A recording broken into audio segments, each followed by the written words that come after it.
대한민국 정부가 다시 한번 전 국민을 대상으로 소비 쿠폰을 꺼내들었습니다. 이번엔 단순한 보편 지급이 아닙니다. 소득 수준에 따라 차등 지급 최대 1인당 50만원까지. 이게 과연 민생 회복의 묘수가 될까요? 아니면 또 다른 혼란의 시작일까요?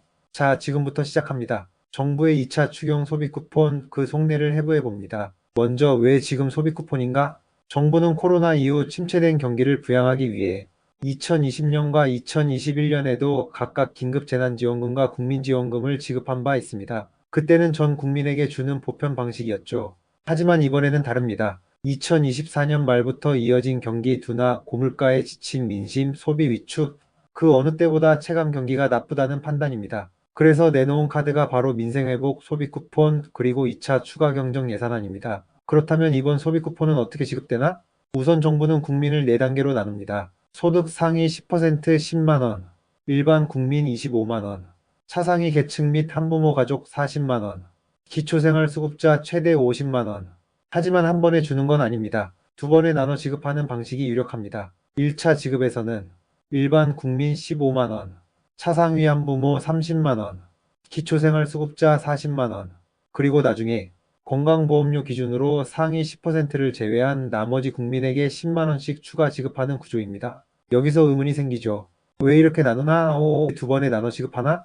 첫째, 정치적 배경이 있습니다. 집권 여당은 지금 총선 패배 이후 민심 수습에 총력을 기울이고 있습니다. 하지만 재정 건전성을 중시하는 기재부와도 균형을 맞춰야 하죠. 그래서 나온 절충안이 바로 차등 지급이지만 가능한 넓은 계층을 포함하는 구조입니다. 둘째, 행정 효율을 고려했습니다. 2020년과 2021년 당시 혼란이 많았던 점을 반성해 이번엔 기존 시스템을 보완하고 건보료 기준 데이터베이스를 활용해 최대한 빠르고 정확하게 지급하겠다는 계획입니다. 하지만 문제는 여기서 끝나지 않습니다. 정말 필요한 사람에게 제대로 돌아갈까? 실제로 2021년 국민지원금 당시 직장인 맞벌이 부부는 제외되고 고소득 자영업자는 포함되는 등 형평성 논란이 끊이지 않았습니다. 이번에도 마찬가지입니다. 건강보험료 기준은 실제 소득을 완벽히 반영하지 못합니다. 그리고 여전히 고소득임에도 세금 회피가 가능한 구조 속에서 선별 기준 자체에 대한 신뢰가 낮은 상태입니다. 그럼에도 불구하고 정부는 왜 이런 결정을 내렸을까요?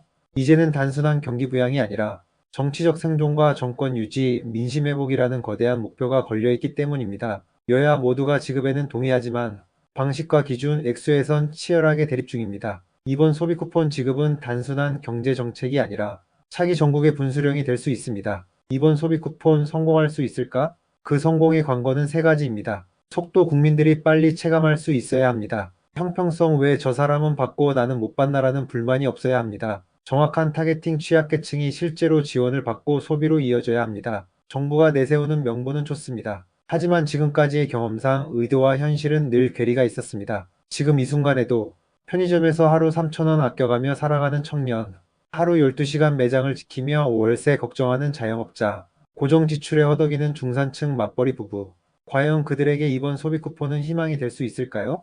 아니면 또 한 번의 정치 이벤트에 그치고 마는 걸까요?